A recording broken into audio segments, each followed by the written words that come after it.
ఈ నెల మీకు మార్చి నెల శుభాశుభ ఫలితాలు అంటే 7.5 శని 7.5 శని ఉంది. మరి ఏం జరుగుతుంది అని అంటే కుంభరాశి నుంచి మీ రాశిలోకి మారుతున్నాడు.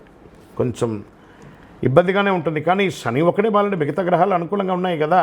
ఈ మార్చి నెల కాస్త హెచ్చు తగ్గులు ఉన్నా కూడా కుజుడు బలమైన స్థితిలో ఉన్నాడు. బుధుడు మీకు అనుకూలంగా లేకపోయినా సూర్యుడు 5వ ఇంటిని సూచిస్తున్నాడు. చంద్రుడు స్థుభస్థానంలో ఉన్నాడు. శని తిరోగమనంలో ఉన్నాడు. 2వ ఇంట్లో బృహస్పతి. ఉద్యోగం ఉత్సాహంగా సాగిపోతుంది. ఉద్యోగం మారడానికి ఇది సమయం కాదు, కాస్త వెయిట్ చేయండి. ఎందుకంటే స్థానచలనం అయ్యారంటే ఉన్న ఉద్యోగం కాస్త ఊడుతుంది. వ్యాపారాలు కాస్త ముందు వెనకగా ఆశాజనకంగా జరిగిపోతూ ఉంటుందనగా చెప్పచ్చు.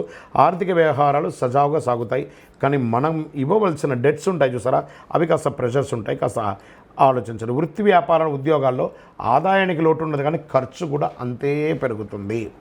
అది కూడా సుఖమైనటువంటి ఖర్చులు అని చెప్పచ్చు. ఇల్లు కట్టుకోవడం, భూమి కొనడం, లేకపోతే ఇంకోటి ఏదైనా అప్పులు తిరిగి ఇలాంటివే జరుగుతుంది. పెండింగ్ పనులు కాస్త పోస్ట్పోన్ అయ్యే అవకాశాలు ఉన్నాయి. మంచి పరిచయాలు ఏర్పడతాయి.